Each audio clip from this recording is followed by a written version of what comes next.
Are back again with another episode. I'm not going to say we are live this week, Riley, because we are here. We are trending. We are just Trending. vibing a little bit here. Welcome back to another episode of From College to Combine.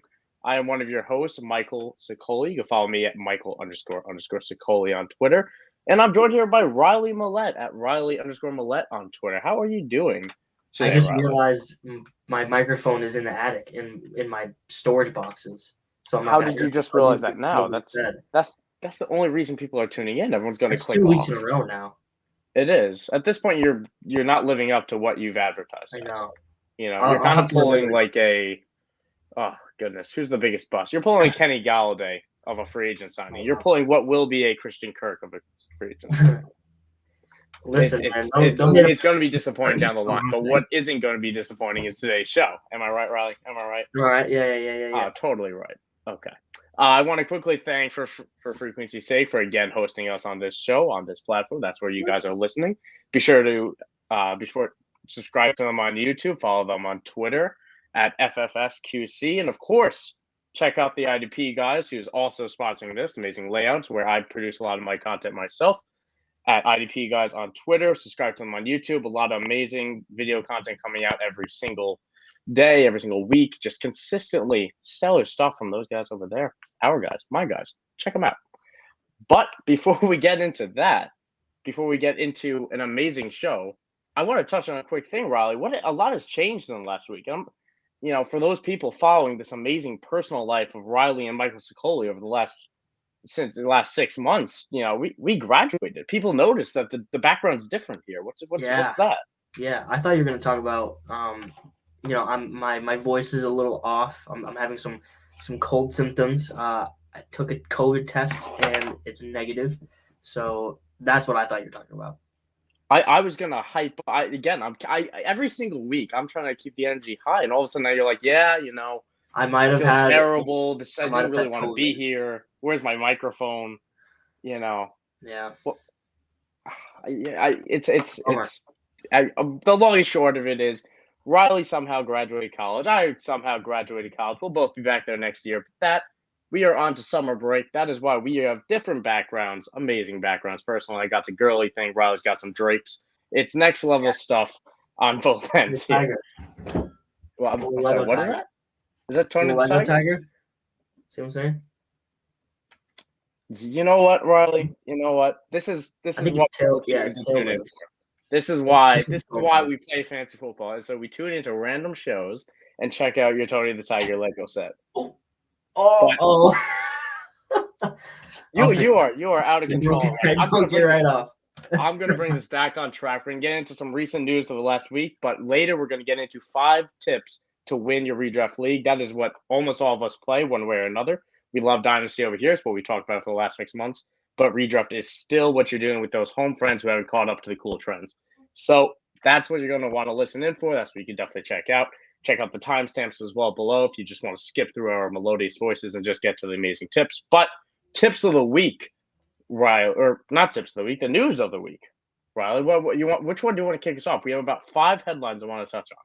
I think the most high profile thing that came out was about Chris Godwin and that his ACL injury. He's not on any particular timetable with that injury. So I mean, at this point of the year, it's still super early, but you would like to hear some kind of direction for him that he's on a specific rehab program, that he'll be ready for training camp.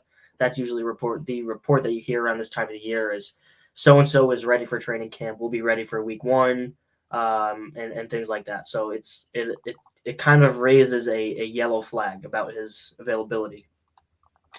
I'm not totally. I think like you, we're both not sounding the alarms of Chris Godwin yet because it's still May. There's plenty of time left. I don't think anyone's going crazy about the ACL. This is about what we kind of expected. We were hoping they'd come out and say, "Oh, he's going to be back for training camp," but it was, it's when did you hurt it? You heard around like week 9, week 10, right, or even later than that, maybe. I'm blanking on it right now. Either way, Chris Godwin, I wouldn't be too alarmed, but if he starts in his time, if we enter training camp, he's still not out there. If they're still not giving us a timetable come training camp in later July or June, that's where I might be concerned. And the biggest beneficiary for that would be not Mike Evans, but Russell Gage.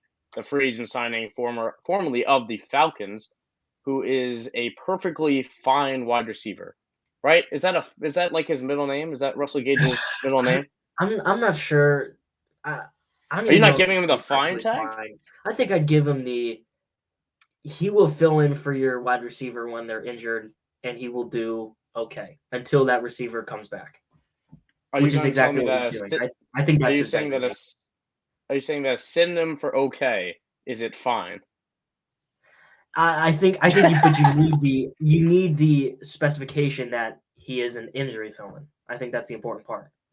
Oh, absolutely. Russell Gage won't have value when Chris Godwin's back on the field. He shouldn't really be. He's a wide receiver 3, in my opinion. Maybe a 2 in a pinch, like we said, right there. And I think for fantasy purposes, if Chris Godwin, come week 1, is not around, or honestly, best ball is a real. I'll be looking at Russell Gage in best ball. I'm in best ball draft right now, for Fantasy Cares on MFL. Awesome group there. Shout out to the Fantasy Queen Bee Bonnie.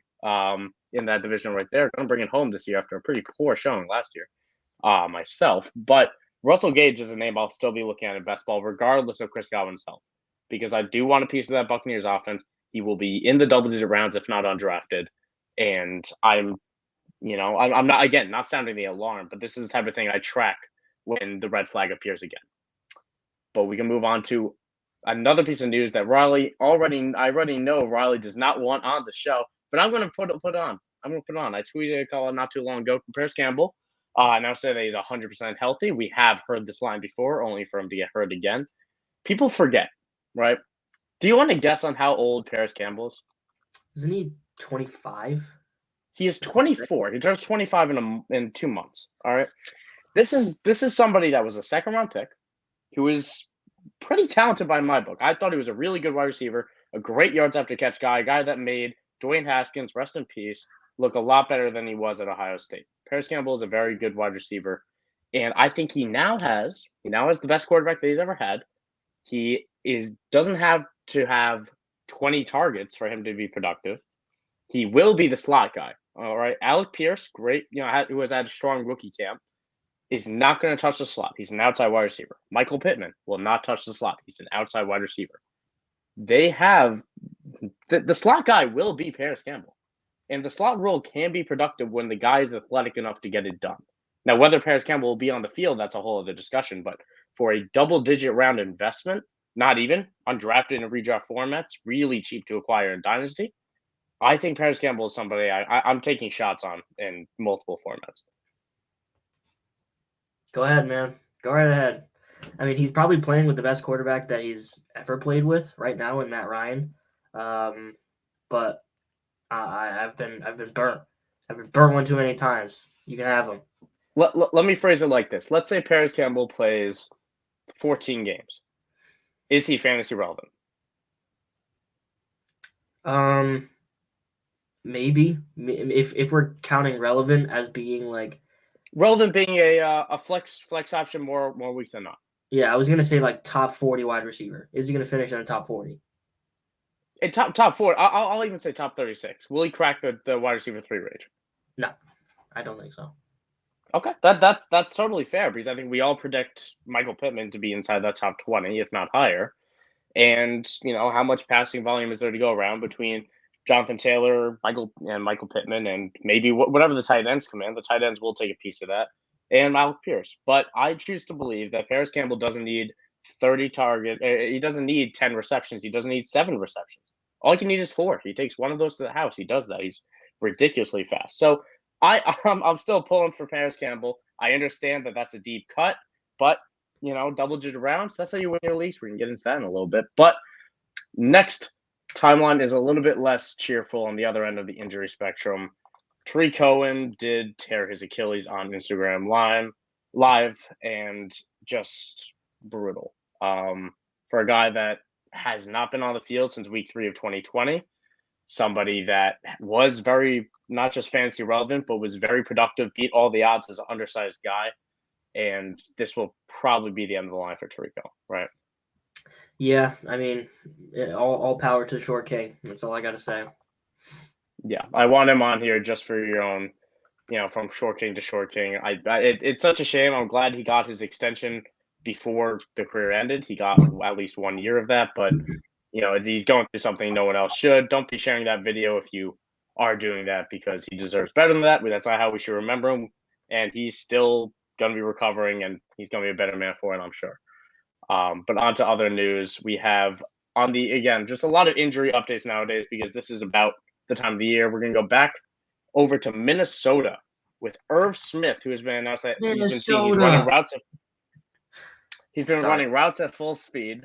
All right, and I think Irv Smith is a very good double-digit round target, a late round target. For those guys, when you miss that top tier of tight ends, Irv Smith is on the team where there's no tight ends behind him. The tight ends behind him combined for around, I put a thread on the other day, feel free to check it out on my Twitter, around 30 to 40 targets last year combined among all the guys behind him. There's no one else to catch passes other than Irv Smith.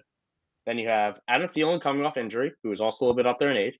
And you have Justin Jefferson, a true alpha, one of the best receivers in the league. But this is still going to be a team that will be playing from behind about 50% of the time. Minnesota at this point. Minnesota is about that 500 team if 500 still exists in the NFL. I think Irv Smith is a really good target for somebody that is both athletic and has a real opportunity for targets. I'm curious on how you are approaching Irv Smith, again, with a guy that we've been talking about Irv Smith as a breakout for a bit, but he has dealt with those injuries. He's a much more interesting buy to me than a guy like Parris Campbell, because he went to Alabama. He was a decent player out of college, and he's in a much more favorable situation for me in a team where Justin Jefferson is the alpha. Adam Thielen is on his way out. He's 31 at least. I think he might even be older, but he's on his way out, and those targets are going to be up for grabs. And I think he's in the most entrenched in this situation to grab those targets. So yeah, I'm interested by this. I mean, it comes down to opportunity, right? I put out a great thread. Check it out again on IDPGuys. Not just thread, article on Cole Kmet, who I view as a real breakout candidate.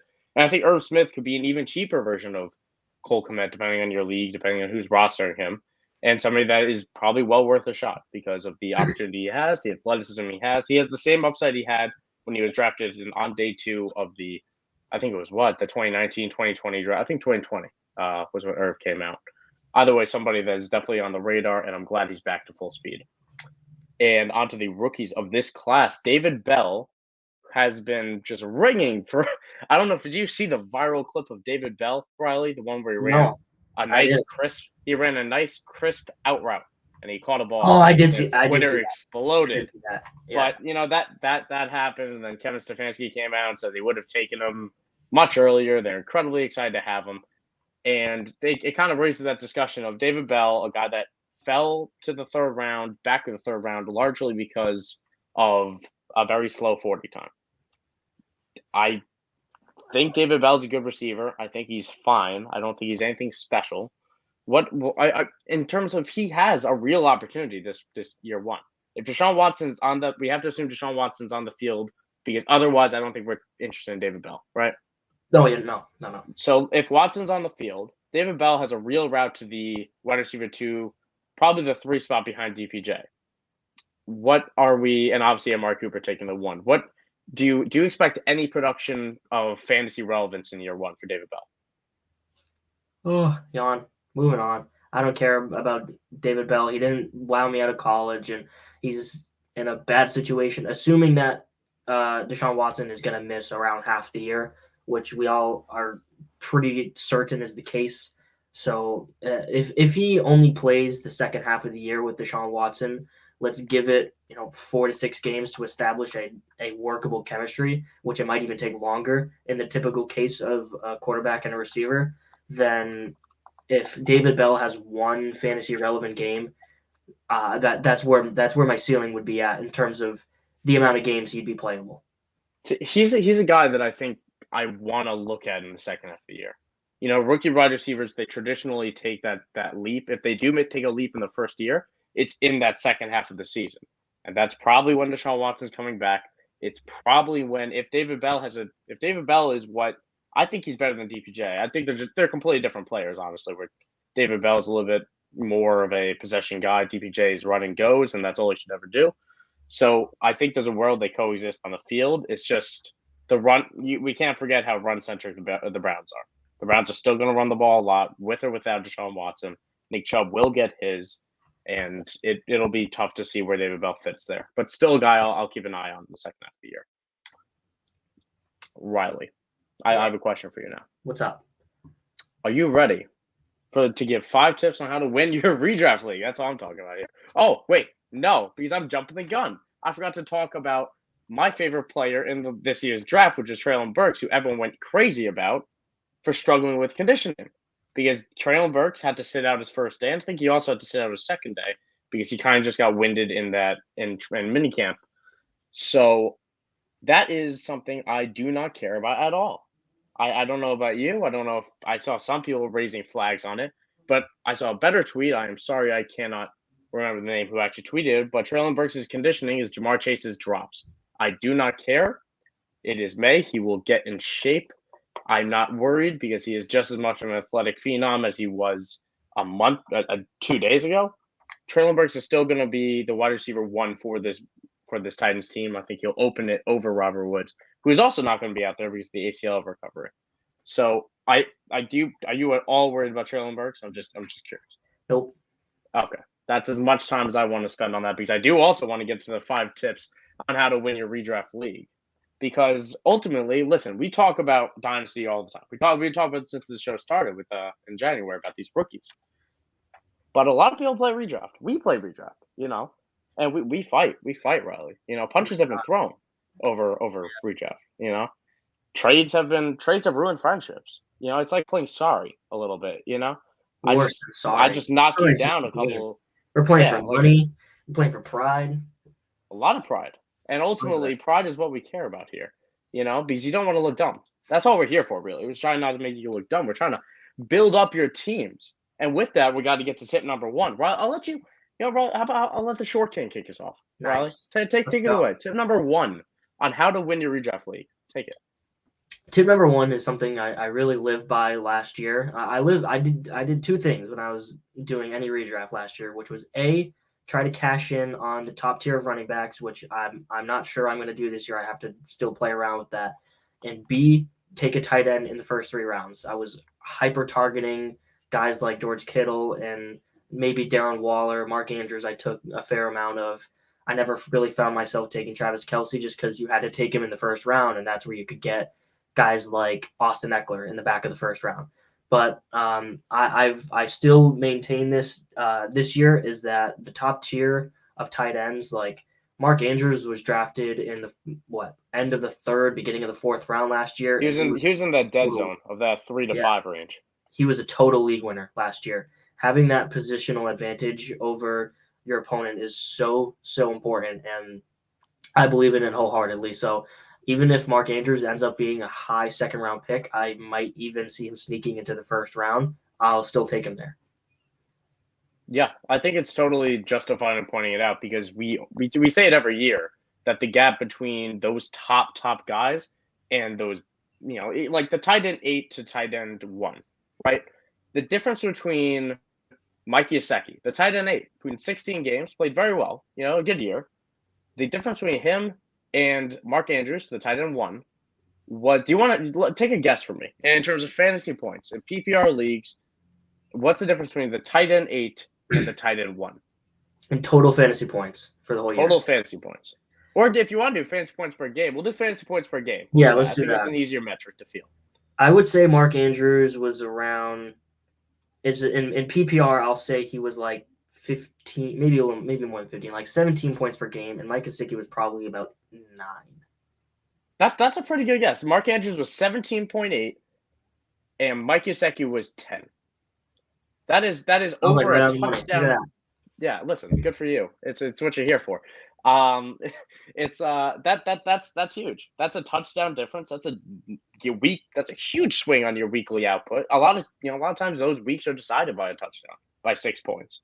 And all of a sudden last year, Mark Andrews was a 4th round pick. Mike Gesicki, you were taking, like 11th, 8th, 9th round. He was right around the 8th range, yeah. And Mike Gesicki also gave you a donut, That happened. And listen, that still happens with these top guys. TJ Hawkinson was a very steady producer for fantasy teams, and he also had a donut. Tight ends is still a really tricky area. I'm curious where the cutoff is for you. Because I agree with you. I do want those top guys. I still have my later guys like Cole Kmet, like Irv Smith that I'm fine running into my league with. But I'm curious where the cutoff is for you. I will take Kelsey is kind of sliding down my board. I'll still take him if he falls to like the middle of the second round. So I'll take Kelsey. I'll take Andrews, Kittle. I'll still take Pitts. Maybe we'll see. We'll see about Kyle Pitts. I'll have to see what happens with the quarterback situation, and I will maybe still take Darren Waller. I'm on the fence about Waller and Pitts, but those top three I'm for sure taking, and I'd be more willing to take Darren Waller over Kyle Pitts. Let me add to this one more time. If you had to choose one of these names to make the jump, let's go Dallas Goedert. Dallas Goedert, Dalton Schultz. Which one of those guys are you willing to reach on? Yeah, Hawk, Goddard, and Schultz. Which one of those guys, let's say you're in round 5, would you take any of them around 5 if those other guys are gone? In order for one of those three guys to make a jump, the offense as a whole is going to have to get a lot better. And the offense of those three guys that got significantly better this year was Dallas Goedert and the Eagles offense. That just got a lot better with the addition of A.J. Brown.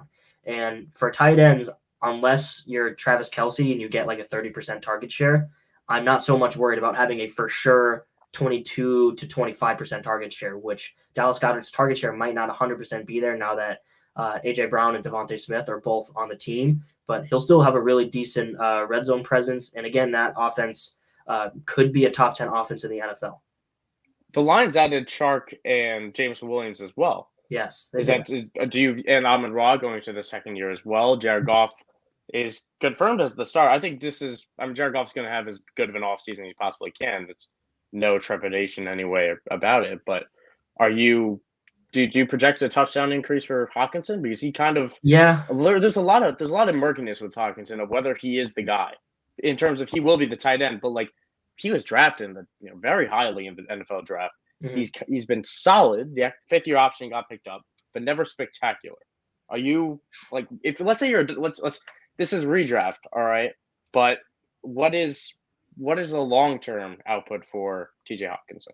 The reason I didn't say TJ Hawkinson is because he's been a lot better over his career than Dallas Goedert has. And in order for me to consider a jump for TJ Hawkinson, he's going to have to be top 4, top 3, which I don't see that being the case because of Jared Goff and because of the limitations of that offense still being in the lower third of the NFL. So, I mean, for when I'm just comparing the two, maybe you could argue. I think Jalen Hurts has a higher ceiling as a passer than Jared Goff, just because of the running offense that Jalen Hurts can bring. And I like the offensive scheme of the Eagles a lot better. But I'm not really worried about Hawkinson long term, just because of the fact that he's a rare type of tight end that is really steady, even though he's not a superstar. The tight ends like that are hard to come by. I imagine he gets extended. Yeah, I think I think it's possible he gets extended. We'll see when the Lions will have a lot of money opening up. They still have a lot of money to spend. But we'll move on to tip number 2. A lot of people say stream your tight ends. I prefer to stream my quarterbacks. Streaming your quarterbacks is how you win every single year. I refuse to take a quarterback before round 9, typically on average, because there's just equal value every single week. Every single year, there's over 32 quarterbacks that finish as a quarterback 1 on a certain week. That's top 12 production of every single team at some point, pretty much. You just have to pick your matchups. So grab that guy later in rounds that has breakout potential. Grab the Lamar Jackson late in drafts, and obviously it looks like that in hindsight. But guys that can break out, the high upside players, the Zach Wilsons. If you look at those week 1 matchups, where you choose guys that have a chance of making a huge leap, and you take a shot on them. And guess what, Riley? Guess what? Doesn't work out. What do? Pick up another one. Get a new one. Yeah, you pick up another one. You kick Zach Wilson in the curb, say sorry, move back to BYU, and we're not interested. You pick up another one. The guy that's playing Houston that week, Well, let's say there's a 100% world. Ryan Tannehill is 100% not going to be drafting your redraft leagues on average. If Ryan Tannehill, I haven't looked. I don't have the schedule in front of me. If Ryan Tannehill lines up against Houston, I don't care. Ryan Tannehill will get me 18 points and will probably slide into that QB 10, QB 14 range. He will be on the waiver wires. Every single league will be overdrafted. A lot of leagues will be overdrafting quarterbacks.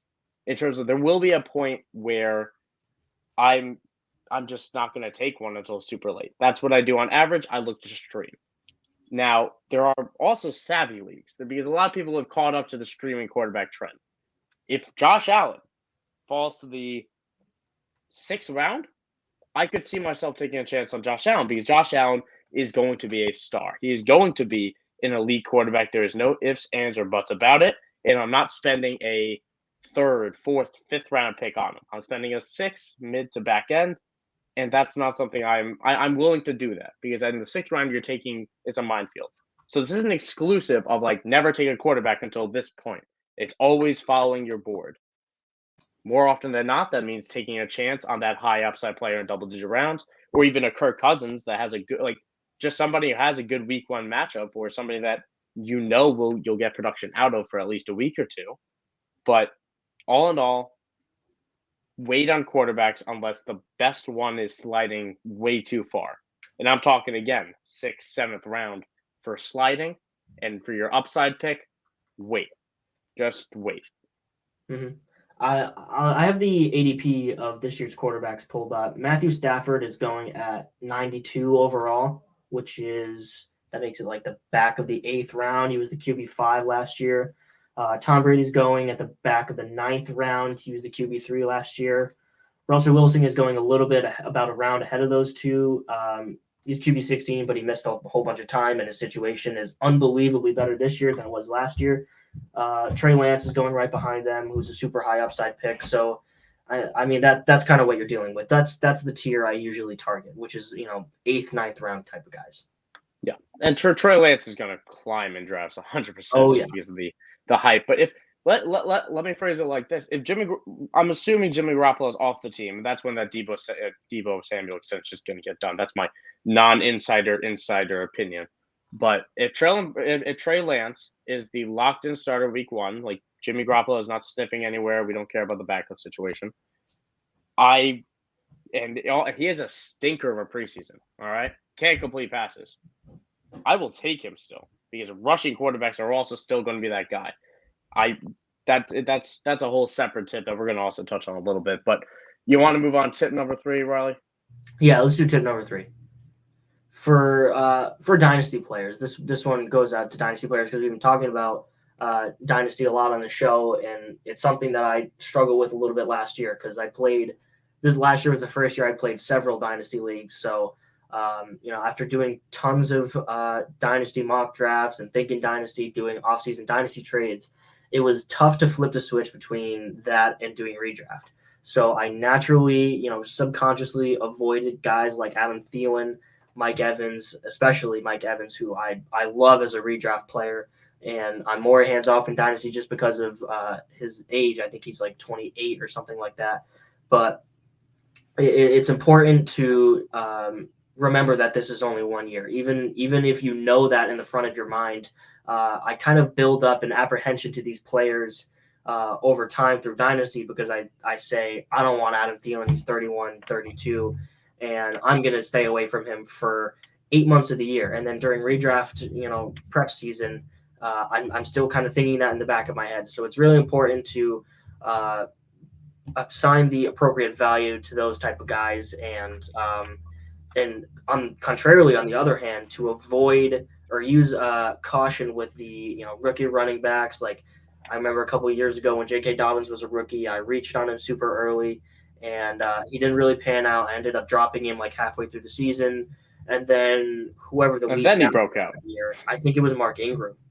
When Mark Ingram and J.K. Dobbins shared a room, I think Mark Ingram got hurt at the end of the year. J.K. Dobbins took over, and I looked like a fool because I drafted J.K. Dobbins super early, and I dropped him.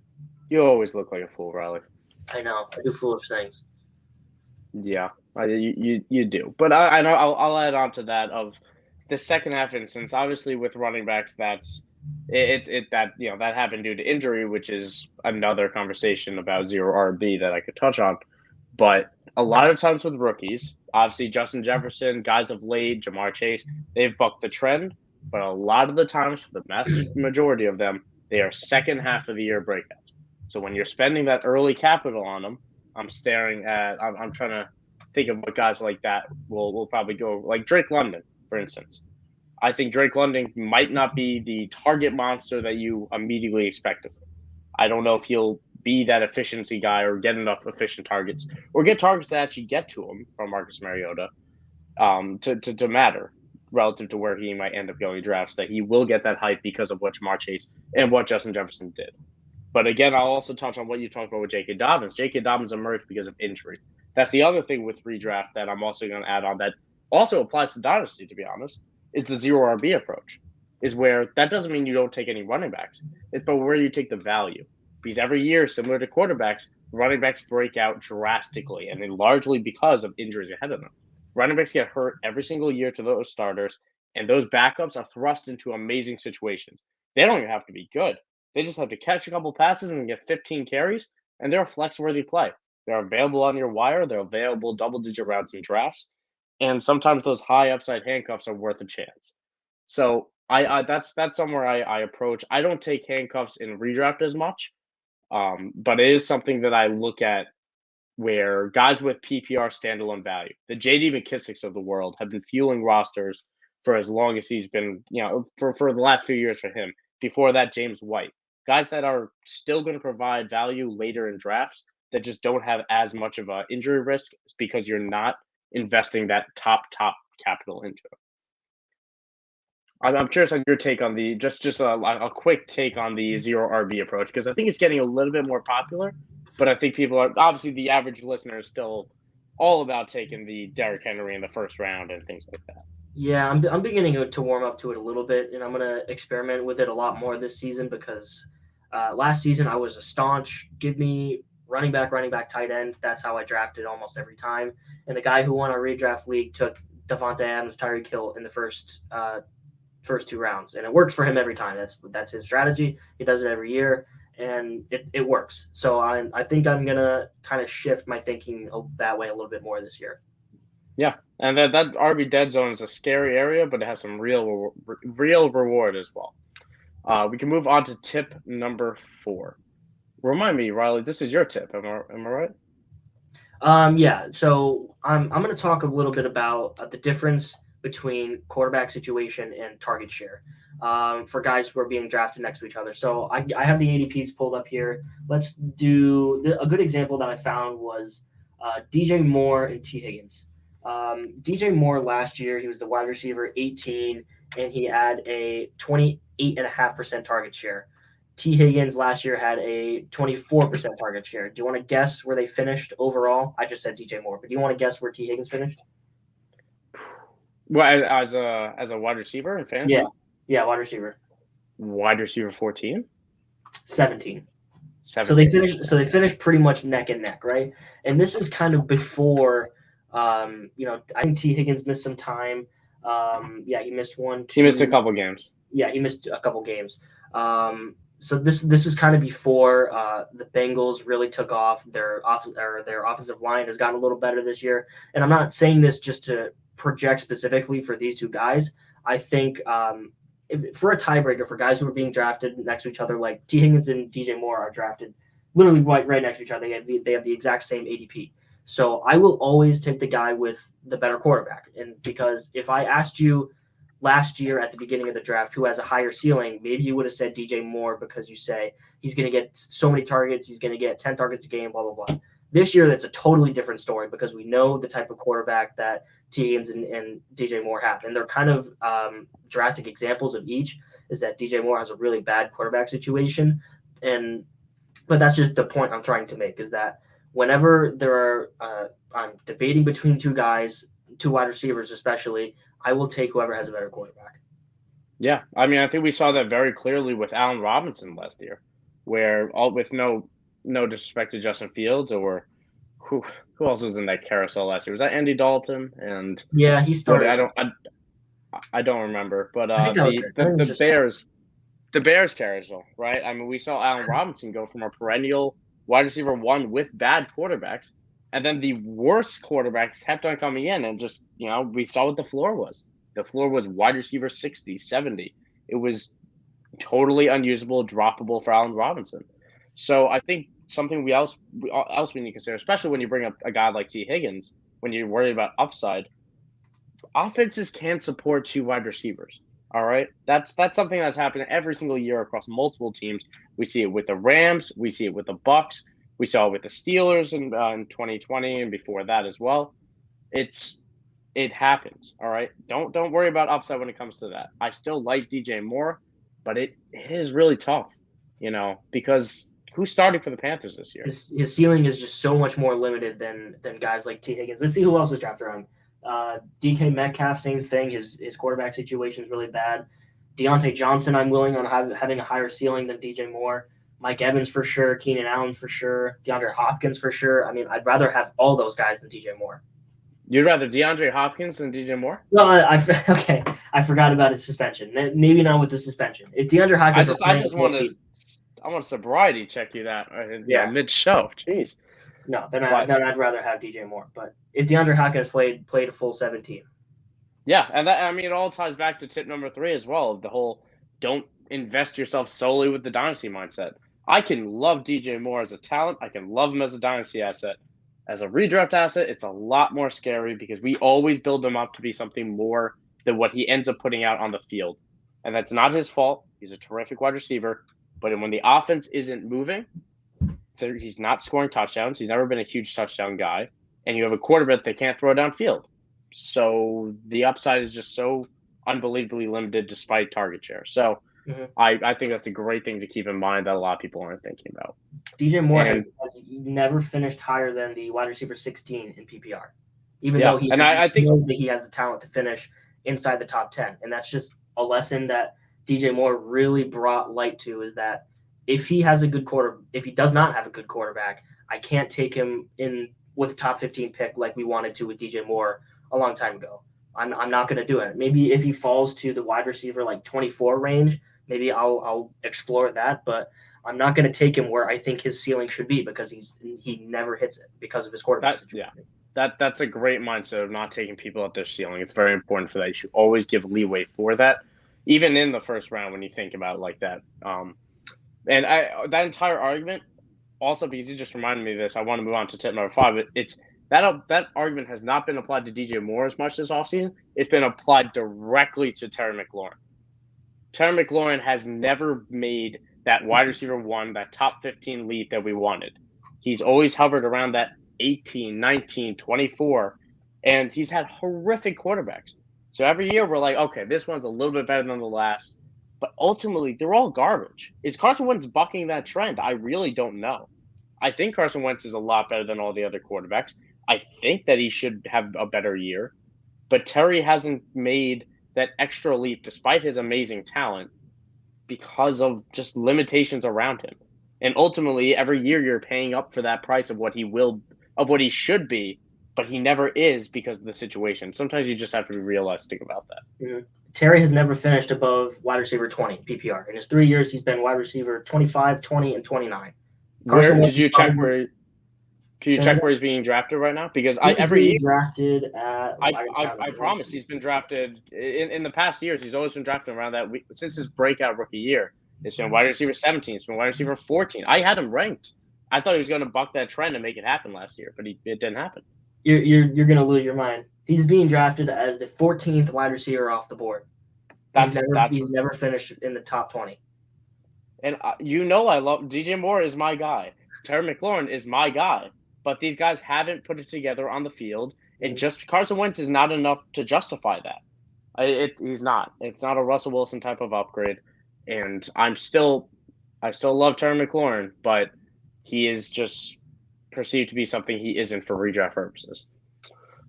Dynasty-wise, it's a really weird thing as well. But we can talk about that next week or something like that. Tip number 5. Final tip of the show. We are going to talk about a very basic feeling. All right? You're in your draft. You've drafted your running backs. You've drafted your wide receivers. You might have even taken us up on tip number, I think it was number 2 at this point, and said, hey, I want that tight end. Or maybe it was tip number 1. I want that elite tight end. You filled it out. Good for you. And now you're looking at quarterback. You're looking at kicker. You're looking at defense. You're looking at what else is there? I don't know. I've already said IDP. them all. But you're looking at IDP. You're looking at your linebackers. You're looking at everything. All right? And do you want to fill out that starting roster? Don't feel forced to. Take the value where it comes, because every single year you need depth. All right? Every single year you're rotating players in. People don't pan out. You need to take the value as you perceive it to be. Now, that doesn't mean dismissing team needs, but that's something you should be weighing as you're going on the clock, where all of a sudden you're around, let's say you missed that top tier running back. So you've taken a wide receiver and you say, hey, I want Travis Kelce. And then the third round comes around and all of a sudden a top tier wide receiver fell where he shouldn't. And you're like, okay, well, I have to take a wide receiver. And you're wide receiver, tight end. And you're looking like, oh, no, I don't have a running back. Do I take Michael Pittman or do I take I don't know. Do I take Michael Pittman or do I take Kenneth Walker? I'm going to take Michael Pittman because I'm going to take the guy that I think will provide me more points week in, week out. And I think Michael Pittman's going to have a great year. We're going to talk about that all summer because I'll be hyping him up all offseason. But, yeah, it's somewhere where you have to just realize that you will figure out those positions. Things will open up. But ultimately, if you get a piece that you view as a much better one, a tier ahead, take those tiers. And the same thing goes for quarterback, where we talked about before. Don't reach on quarterback. Just because you haven't filled it out doesn't mean you can't later. Fill out, get that extra wide receiver, get that extra running back, get 2 extra wide receivers, and then start looking at quarterback. Don't feel forced into it. As I mute my microphone to cough, yeah, I agree with all that. I feel like I'm ready to go win a redraft league. Do you? Well, that's the point of the show, is trying to win your redraft league. We're not trying to lose. There's no next year with redraft league. You're restarting. It's all in. In fact, like Riley, what's the worst redraft trade you've done off you? I just want to put you on blast 24/7, don't I? Should I know this? Is there an answer to this that you're prepared to expose me for? No, not really. But I just figured you'd have something on your head that keeps you up at night. But either way, I'm trying to think. Ultimately, I think the big thing to keep in mind is try to do those multiple pieces for one deal. I think people are expiring out of that, but if you can trade 3 solid pieces for 1 star, get the star. Don't be a scumbag in your league and trick somebody, but play the favorites. Same tip we gave on last week's show. Check it out on I believe it should be on both FFSQC's YouTube as well as the IDPGuys YouTube. Check out the tips there to how to win your dynasty league, because know your league mates. If you have a Jets fan in there, trade him Denzel Mims right now, who's getting a sheer amount of hype for no freaking reason. But ultimately, this is how you're going to win your redraft league. You follow these 5 tips. It's going to help you tremendously. We're going to be here all offseason to help you out with that as well, unless Riley gets sick of me, throws the microphone at me, and closes down the laptop. Totally possible, but the only way you're going to figure that out is if you tune in. The only way you're going to figure that out is if you tune in next week at 7 p.m. Eastern. Thank you, everyone, for tuning in to this week's show From College to Combine. You can follow me at Michael_Sicoli on Twitter. You can follow Riley here at Riley_Millette. And, of course, you can follow for frequency's sake at FFSQC on Twitter, YouTube, everywhere where you possibly could want some amazing podcasts and radio content. And I would be remiss if I didn't talk about the IDP guys. Well, you just gave me a very strange look. You're writing down a strange message. I'm trying to fix my tiger. You are just like a little kid in a toy factory. There we go. I think I got it. I'm also like a little kid in a toy factory when I go through the rookie hub on IDPGuys, because the rookie profiles are tremendous. I know that because I also put a couple of them together. Every single rookie you could possibly want to know, that is available with the subscription, as well as access to Discord servers where you can ask every question you could possibly have. Drafts are going to be starting up sooner than you think. The more you know, the better. There's no better to do than getting real-time advice on Discord. Check out the IDP guys. Get a subscription there. Great group of people. Fun times. Fun times indeed. Thank you, everyone, for tuning in. A terrific week again. I hope everyone has a good night. I hope everyone has a good weekend. We will see you next week on Fur Camp from College. Oh, my. Riley, you look silly. Good night, everybody.